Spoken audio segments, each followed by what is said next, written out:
my body. Hot. Like, I just could not take it anymore. Once the doctor just said epi, I said yes, I want the epidural. Please give me the epidural.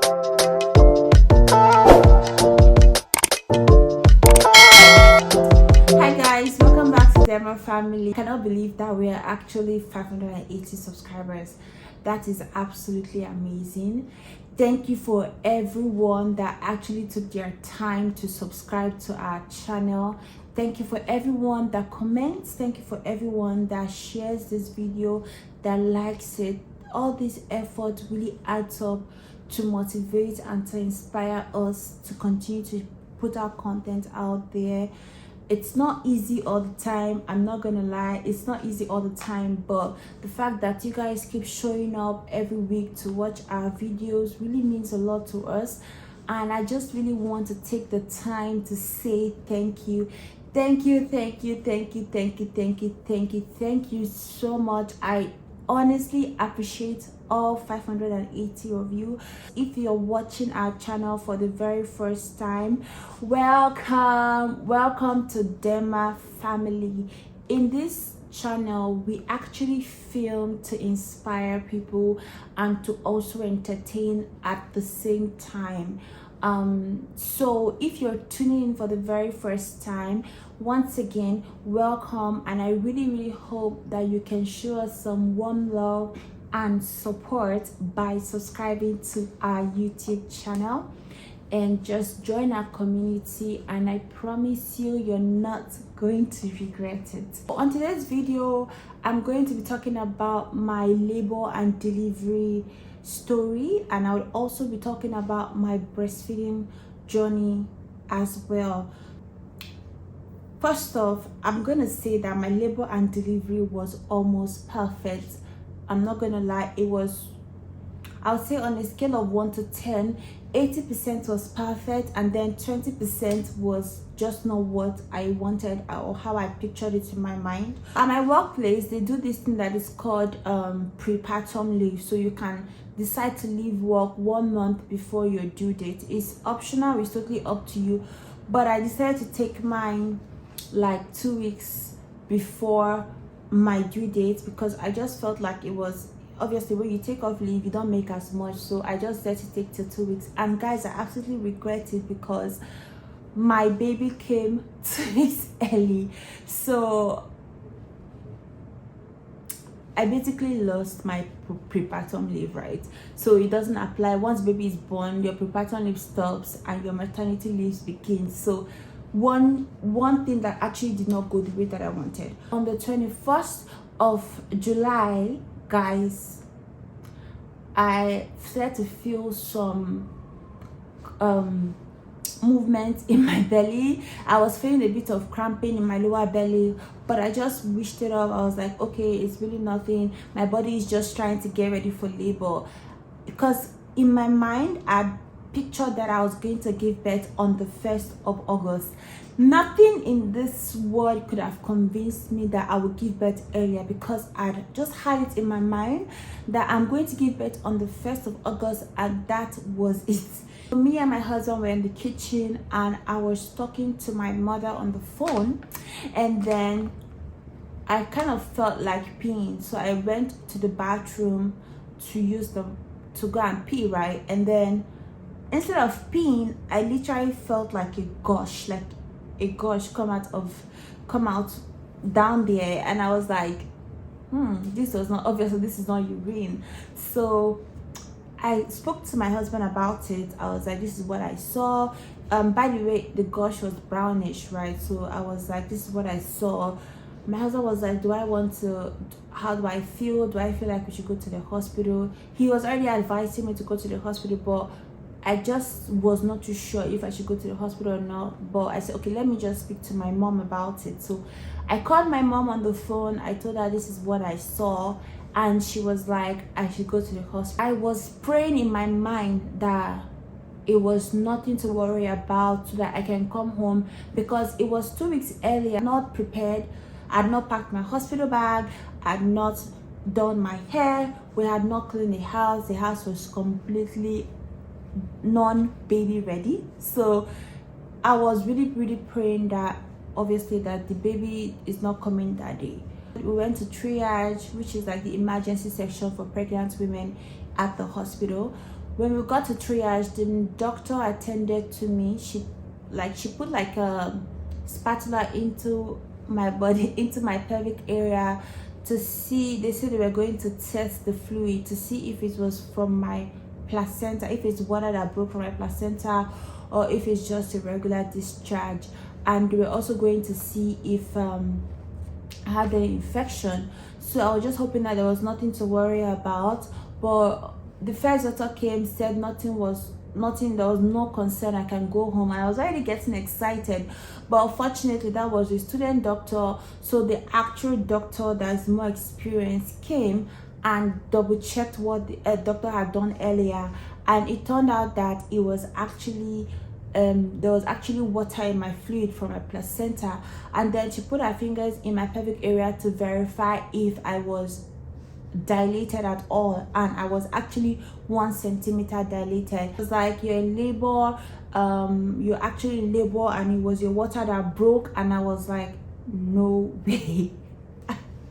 No, I'm not ready to be in labor. I literally have not done my hair, I have not cleaned my house, I have not filmed my unboxing my baby, not the video that I did unboxing my baby registry. I've not done any of that.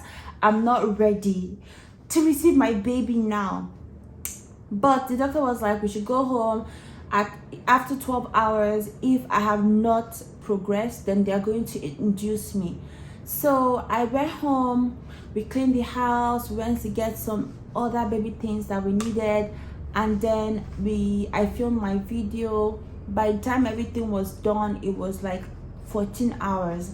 I was still very sluggish about going to the hospital. I was telling my husband, can we just wait a little bit to see if I'll come into labor? We wanted 100% natural birth. I did not want to use I didn't want to get induced. So I was trying my best to see if my body can just do it naturally, right? But my husband was like, medically it's not advisable to stay more than 12 hours because you can have an infection. So he was like, let's not risk it, let's just go to the hospital. I was not entirely happy about it, I'm not gonna lie, because obviously, like, when you have something in your head, it's not going the way that you want, it can be very annoying, right? So I went to the hospital, and then I was still 1 centimeter dilated after 14 hours. So obviously they had to induce me with oxytocin. The way oxytocin works, right, they put it in your bloodstream in levels, so they increase it as you progress in labor, right? So I really did not want to get any epidural, but I had it in my mind that I wanted 100% natural birth, no medications whatsoever. I'm gonna try my best to endure the oxytocin till I'm 10 centimeters dilated. That's actually what I wanted, okay? 1 centimeter dilated, the pain was bearable, the oxytocin was at level 2, it was all good. I was at 1 centimeter dilated for 5 hours, guys. I had not progressed. It was still okay, like I had not taken any epidural because the pain was not too bad. My labor pain felt like extreme period pain, which is bearable. But what makes it unbearable is the fact that the pain is like, it comes for 30 seconds and then you get this rest for 3 minutes at 1 centimeter dilated, by the way, for 3 minutes, and then it comes again. So the continuous reoccurrence of the pain makes it very unbearable. You get what I mean? So imagine experiencing that for 4 hours, and then they say, or 5 hours, and then they tell you that you're just 2 centimeter dilated. I was like, what? Where I was feeling the pain, it was doing me like maybe I should be like 7 centimeter dilated, right? But no, guys, I was just 2 centimeter dilated. I said, fine, no problem. I've gone to the hospital at 10 p.m. and at 3 a.m. I just got to 2 centimeter dilated. I was like, okay, fine. So from 2 a.m. to about, I would say 6 a.m., I progressed to 3 centimeter dilated. All this time during labor, I actually had not taken any form of pain relief. I just be enjoying the oxytocin, but when they induce you, the pain is twice or even 3 times more painful than when you go into labor naturally, right? So you guys, the pain was so crazy. So at 3 centimeter dilated, the pain became even more severe. Like before, I was just breathing normally. When the contraction come, I would just breathe in, breathe out, breathe in, breathe out, just breathing, doing my breathings, and then just through the contraction, and then I relax. But guys, when I got to 3 centimeter dilated or more, there was nothing like breathe in, breathe out. I started turning. I started bending my waist. I started shouting at 3 centimeter dilated with oxytocin. So the nurse was like, do you want to go into the bath? So I went to the bath of hot, or I would say very warm water. It helped to relieve the pain. I was there for 2 hours, and then I moved back to the bed. I sat on the ball. I was bouncing just to help, but guys, the pain was still there. So at 7 a.m. The doctor asked me if I wanted any form of pain relief because it was just getting unbearable. So I was like, is there anything that is not as harsh as epidural? Because I just didn't want the epidural. And the reason for this is because I've watched other YouTube videos where people take the epidural and they complain about waist pain, right? Because they inject you at your back. So they complain about that waist pain, and I just did not want that. So that's why I didn't want the epidural. I didn't want to risk that. But I asked for something that is not as powerful as the epidural, but that can help me. So they gave me this injection to relieve the pain. It helped. It actually allowed me to sleep because it reduced my pain from 10 to like 3. I could feel the pain, but it was just not too bad, right? So they gave me that injection. I slept from 7 a.m. I would say to like 10 a.m. My husband also got some rest as well, like 3 to 4 hours. The injection had worn off, and I was feeling the pain even more, guys. Like now I was really feeling the pain, because when the nurse checked me, I was now 5 centimeter dilated, right? So now I was 5 centimeter dilated. I was feeling the pain. Like the pain was so bad that at this point I was screaming, and they had increased my oxytocin to 8 because it's over 12, right? So they had increased it to 8 over 12. And I was like, I told the nurse, I was like, did you increase the oxytocin? And she was like, yeah, she has to increase it to help my labor progress faster. Because you know, these hospitals, they usually have like a time period, right, where they want you to deliver as quickly as possible. So the doctor came in when I was 5 centimeter dilated, and he was like, do I want epidural? I was like, no, I don't want epidural. He was like, okay, but he would recommend that I take an epidural. But I was like, no, I actually don't want one. And this is 3 hours with oxytocin, enduring serious pain. The pain I was feeling at this point, I was screaming. I was screaming on top of my voice, right? And the doctor came in after 3 hours. They checked me, guys. I was still 5 centimeter dilated. I was like, what? So you mean to tell me that after enduring all this pain, I have not progressed? So at this point, I'd already made up my mind that if the doctor offers epidural to me, I would take it. I had not eaten anything because I was scared that if I ate, I would poop while pushing.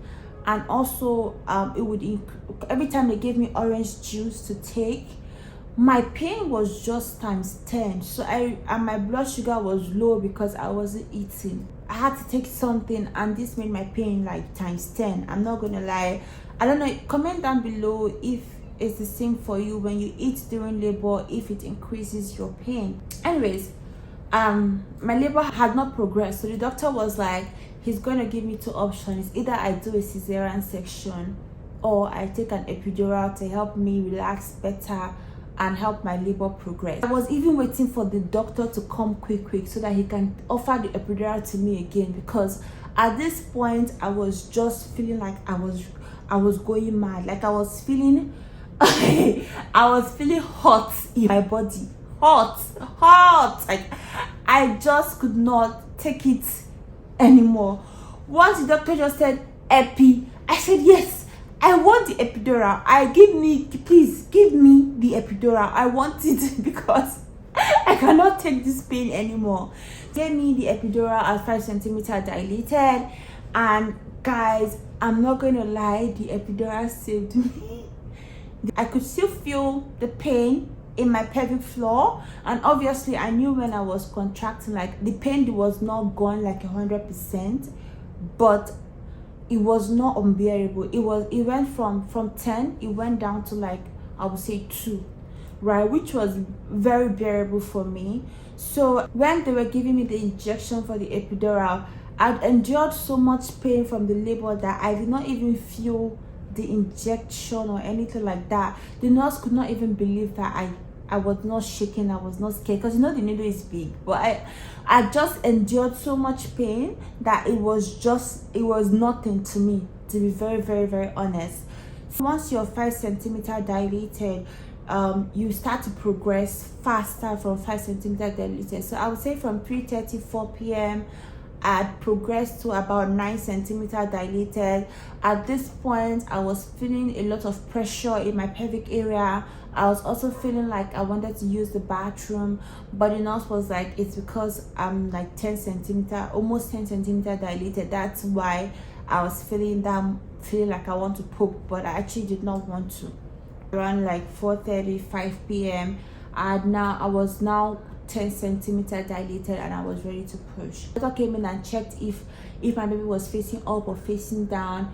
My baby was facing down, which is the right position. I think they prefer your baby facing down than facing up when you want to push. 15 minutes I pushed and my baby was out. And when my baby came out, when my child came out of my body, I was crying like I could not believe that I just delivered a beautiful baby boy. Like, I was so emotional. He was beautiful, he was perfect, he was everything and more than I could ever imagine, guys. My husband called my mom-in-law, called my brothers, called my sisters, called my friends.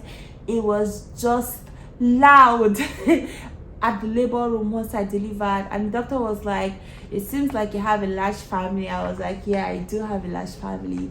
It was just joyful and pleasant. After I gave birth to my son, it was just praises, screaming to God, thanking God for safe delivery.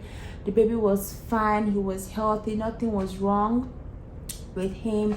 And yeah, guys, that was literally much. It pretty much had like 80% of my labor go the way that I wanted it, in that I still ended up pushing. The epidural did not take away my pain, so I could still feel the whole process of pushing my baby out, which is what I wanted to experience. The only thing that did not work out the way that I wanted was the fact that my baby came early and I had an epidural, which I did not want. And to be honest, guys, as I'm filming this video, my baby is already 3 months old and literally can still feel the pain of the epidural in my back. Yeah, that's pretty much my labor and delivery. It was a positive labor and delivery experience, and I thank God for everything. Once I delivered my baby, I'm not going to lie, guys, for 1 week I was not producing milk. I was just having those like let's say if I manually pump my breast, I would just get like half of a teaspoon for that week. For like the first 3 days, nothing was coming out, so we had to give the baby Efamil, which is the formula for the baby to take. And I'm not going to lie, like, it really bothered me that I was not producing milk. It was not that easy. When my baby sucks my breast, it was very painful the first 3 days, because obviously you're not producing milk. When you have a lot of milk in your breast, your baby sucks, it's not painful at all. You just feel the pressure of them sucking, but that's literally it, right? So my mom-in-law came to stay with us for some time, and guys, she was making pepper soup for me. I started to produce milk. Like, my milk was coming out, like it was dripping. So I wasn't wearing nursing bra the first 3 days because I was not producing. And I went to bed that evening and my entire bed was soaked with milk. It was like, it just came like magic. So if you're struggling with producing milk, take pepper soup, drink tea, milk and Milo, drink tea, and drink a lot and lots of water. I promise you, your milk supply is going to come up. You'll be very amazed. Now I had to cut down how I eat because my milk is just dripping. Like I literally soak my bed sheet with milk. My nursing pad is filled with milk. Like, yeah. So if you're struggling to produce milk, please, if you have not tried pepper soup, have some pepper soup, have tea with a lot of milk in it, and I really hope that it works for you. Okay, I'm gonna say that my breastfeeding journey has been good so far because of that, and I really thank God for everything. Before I close on this video, I want to sing a song in my dialect to God. I thank God that I did not have any complications. My baby was fine. Breast milk flow is really good. I thank God for that, and I give all the glory to Him. Join me in the comment section to just thank God for the delivery of my baby. Lera kaseru, barira bakara. Elera kaseru, oh barira. Elera kaseru, barira bakara. Elera kaseru, oh barira. Jutwe lera, jutwe kakao. Jutwe lera, jutwe kakao. Oh barira. Elera kaseru, barira bakara. Elera kaseru, oh barira. Thank you, Jesus. So basically my song is saying, the song means, I give glory to you, God. I give glory to you, God of heaven. Come and take your glory, come and take your honor, come and take your praise. And literally that's just my testimony. I give God the glory for a safe delivery for my son. Guys, every time I look at my son, I am so happy. I feel so much joy. I'm so thankful. I cannot believe that God had given me such a beautiful gift. And if you're watching this video and you're really hoping and praying to God for your own miracle, your own bundle of joy, I just really want you to, I just hold my faith with yours, and I just want you to know that God is going to make this your testimony in the mighty name of Jesus. And if you also just gave birth and you're watching this video, a huge congratulations to you. I completely understand the joy that you're feeling right now, and I just want to say that may God keep our children, may He keep them for us, may they be alive, may we both be alive to see our children grow and become everything that God has called them to be. On that note, thank you so much for tuning in. Thank you for everyone that watched the video to the end. If you enjoyed the video, please subscribe to our channel for more content. And this brings me to the end of my pregnancy series. Stay tuned for more. A lot of changes will be happening in this channel moving forward. So don't forget to like this video and also comment. Until next time, peace and love.